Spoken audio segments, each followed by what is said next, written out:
Alright, y'all know what it is. Y'all know what it's worth. Let's get this merch. Subscribe to the PDH Network. Alright, y'all see what we got going on here? As y'all see the thumbnail, y'all read the title under the thumbnail. Yeah, man, today's video is dealing with you guys, or should I say the PRE ops, who happen to be Blac Youngsta and this artist Lil Migo. Now, I know y'all familiar with the story, and that's when Lil Migo got his chain snatched from Paper Route affiliate, whom is CEO Jizzle. See, a lot of folks already know that it was CEO Jizzle who snatched Lil Migo chain and his watch. The reason why, because it was CEO Jizzle who went on social media letting the world know what he did to Lil Migo. And I was trying to let you guys know before, that wasn't the right way to go, because all you did was telling yourself, especially with a crime of that stature. You just can't be showing the world that you took this guy merchandise and you feel like nothing's going to be done behind it. Come on, man, y'all got to be realistic. Again, especially when you go on social media to let everybody know what you just did.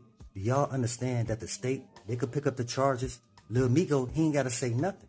Again, because CEO Jizzle, he posted on social media that he had Lil Migo chain and watch. Now, it's stated that the watch was praised at about 25 G's.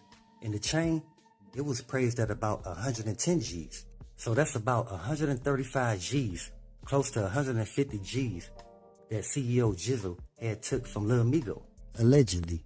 Now, I told you guys before, see, Kenny Money, he went wrong by doing the same thing that CEO Jizzle did, even though Kenny Money had nothing to do with taking Lil Migo chain or his watch, allegedly. But again, once you go on social media posting somebody else's merchandise that you didn't buy from them, and everybody know it was took from that person, all eyes gonna be on you. And again, the attention that you're seeking for is not gonna be the same attention that you wanted, especially when it's coming from the department. Now, everybody in Memphis already know that Yo Gotti and his brother Big Jizzle, they had family on the department, and they wasn't the only ones. Lil Migo also has an uncle on the department, and he also has an uncle that's a real OG in the streets. See, Lil Migo uncle, he wanted to take it to the streets. He was gonna go out there and look for CEO Jizzle for doing that to his nephew. But then it was Lil Migo Pops. He was the one that told him to stand down and we gonna do this the right way. And again, that's when they went down there to that police station to press charges on CEO Jizzle. That's the reason why y'all haven't seen CEO Jizzle in the past, 2 months? Because of that situation. Nobody had to point the finger at him. He did it to himself once he posted that pic of him with Lil Migo chain and watch. See, I had a lot of folks get on me for saying, hey, this is something that young Dolph, he wouldn't approve of. But you had people that were saying, what about the Heavy Camp / CMG affiliates who was taking a different Paper Route artist chains? Hey man, that's the past. And if young Dolph wasn't cool with that because he understood the magnitude of how far that would go, basically it'd be a back and forth that would never end. And again, even though young Dolph, he had beef with Yo Gotti and his brother Big Jizzle, he didn't want that to trickle down to the youth. And we all seeing that's what's happening. Well, you got the young guys out there in Memphis choosing whether they want to be PRE or CMG. I mean, that's cool and all. You just don't want the beef to continue. And that's not something that I'm promoting. I want CMG and PRE to work together for the betterment of Memphis as a whole. Now, we all know that's going to be a hard mission to accomplish with young Dolph being sent up.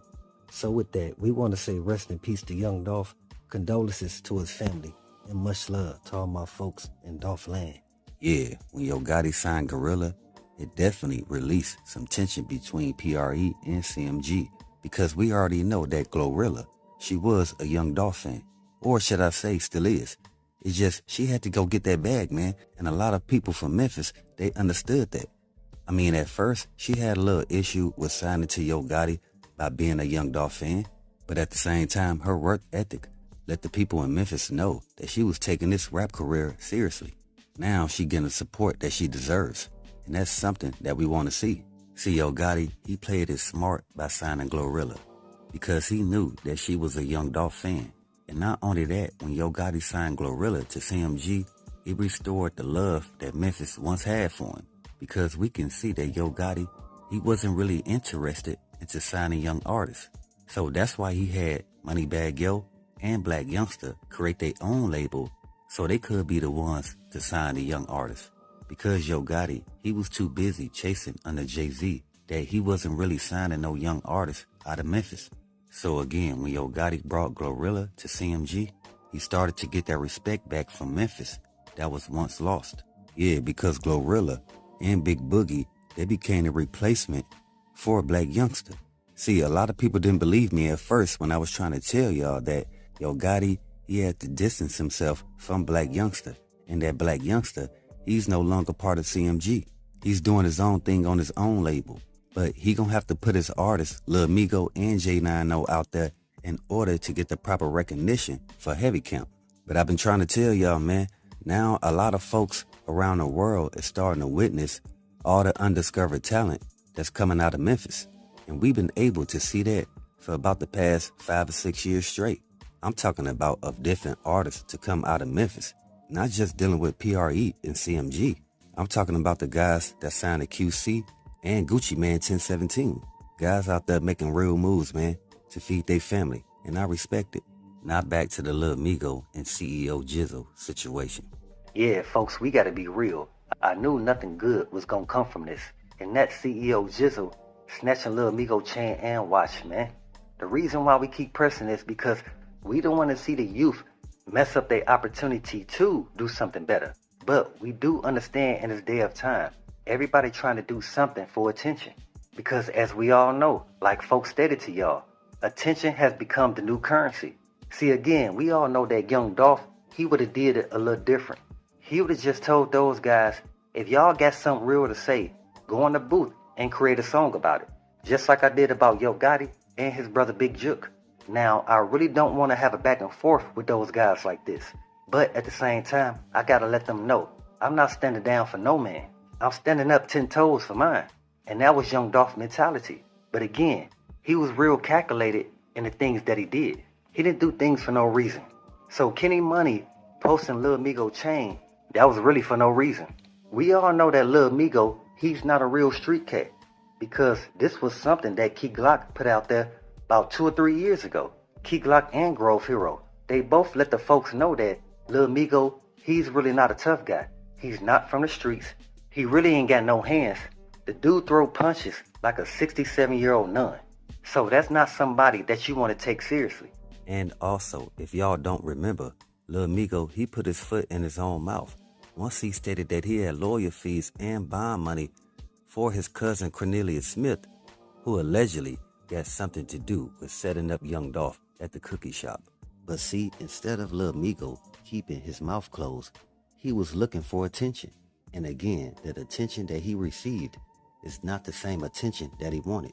And your boy Blac Youngsta, he can't watch every move of Lil Migo.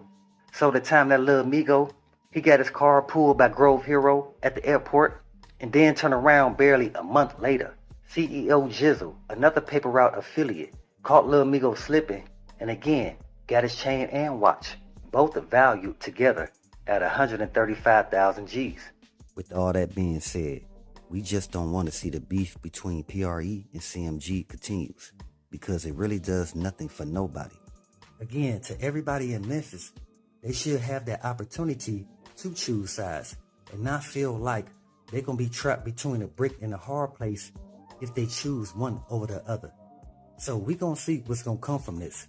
But this should let y'all know, stop putting all your business on social media, especially if you don't want them people looking for you. And that's real.